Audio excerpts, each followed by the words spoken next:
Now, I've been around the Porsche Macan for quite a while now, visiting all the different international auto shows, having a chance to look at the vehicle, sit inside of it, explore it, and then recently going on the North American launch at Willow Springs Racetrack. And I encourage you to go and watch the review I did of the Macan S and the Turbo on the track at Willow Springs. How many Macan owners are actually going to go to the track? I doubt many, but to know that you have the capability inside your daily SUV is kind of a lot of fun. Now, this is a slightly different review because I'm in the market for a premium family vehicle. We had a Porsche Cayenne for 6 years, bought it new, and just sold it about 4 weeks ago, and we're in the hunt for a new vehicle. And I'm going to tell you what we chose in just a minute. Now, why didn't we go right back and get a Porsche Cayenne? Well, first of all, I'm not really enamored with the styling of the Porsche Cayenne, the current model. I prefer the older model. If you could take the older model, put in the wonderful interior that the Cayenne has, and the new diesel engine, that would be the perfect match for me. But both my wife and I are not too enamored with the Cayenne. However, this Macan definitely is fantastic when you look at it. Now, the one we have here is the Turbo. It's got a load of options on it. It starts around $83,000 for Macan Turbo. And then when you add on basically an arm length full of options, including the metallic paint for $800, full leather interior, air suspension, carbon package, reversing camera, all kinds of things, it brings the grand total to $104,665 for the one you see here. This is a compact luxury SUV, $105,000, friends. That's way too much to swallow. Now, the Macan S starts around $54,000, and I priced out the one that I would buy at about $78,000. Now, I'm not opposed to spending that kind of money on a premium product, but I'm not doing it on a compact SUV. So what I'm going to do is talk a little bit about living with the Macan instead of just taking it out on the racetrack. Racetrack was fun. Living with it for a week is an entirely different matter. Now, it's sold as the Macan S for now and the Macan Turbo, but newsflash, they're both turbocharged V6 engines. The Macan S is a 3-liter and this Turbo is a 3.6-liter with 400 horsepower. And now driving this again, I'm here to tell you, save your money, buy the Macan S and add in all of those expensive Porsche options, because what we do with these vehicles 95% of the time is using them in everyday situations, and the Macan S really doesn't feel that much different unless you're really giving it a lot in the throttle department, which I had a chance to do at Willow Springs. But in everyday situations, you're not driving like that.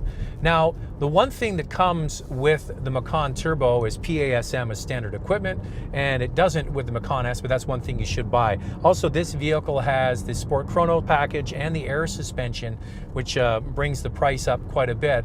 But I find myself driving with the sport suspension on the stiffest setting because unless you do, it really feels quite soft. And the reality is, this Macan, when you're driving it in everyday situations, doesn't feel as special as you would think. Sure, it's well put together. It's got a sumptuous interior. It is quick and powerful, but it's not as quick and powerful as I kind of expected. The SQ5 from Audi is just as much fun, in my opinion, to drive, and a whole lot cheaper. The one thing I'm waiting for them to do is take that wonderful diesel engine they have in the Cayenne and in the Audi Q5 and many other Volkswagen Group vehicles and plop that in the Macan with 428 foot-pounds of torque. Now you're talking. But as an everyday sort of review of living with this vehicle for a week, I'm excited because it's new and it's a Porsche, but I'm a little underwhelmed at the same time. Okay, before we get going, I want to bring one thing up. This is a much smaller vehicle than the Cayenne, especially the width side to side. I've got 2 preteen boys, and we just got rid of our Cayenne a few weeks ago, and then I took them and a couple of their friends to swimming, and it was so crammed in here. We all went out as a family, and with the 4 of us in here, it really was quite tight. So it isn't really a replacement for the Cayenne. If you're thinking, I won't spend the money and get the Cayenne, I'll just get the Macan, it's a very different vehicle. The one thing about this vehicle you can't deny, it looks fantastic. I love the new clamshell hood that they have. Around the back, they got rid of a latch handle. It makes it so clean looking.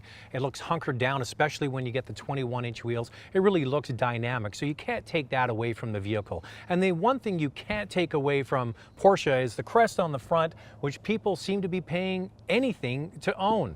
These vehicles are uber expensive and they're already sold out for months and months and months. There's only a 50,000 unit production capacity in Leipzig to make these vehicles. They're hoping to up that as the years go by, but this is a vehicle for someone that really wants to have a Porsche SUV. But boy, does Porsche make you pay.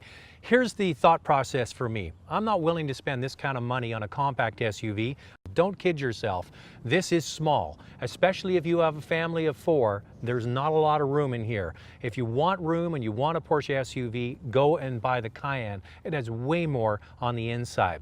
The vehicle I think is really fantastic is the SQ5 from Audi, from which this vehicle is based.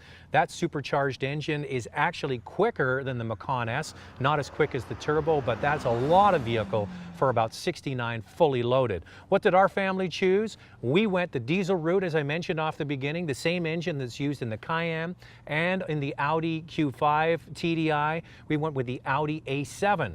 It's a low-slung, sexy-looking sedan, handles beautifully, it's very quick, and it has the hatchback configuration that makes it such an easy vehicle to live with, especially with a family. I like the Macan. I just can't get my head around the price.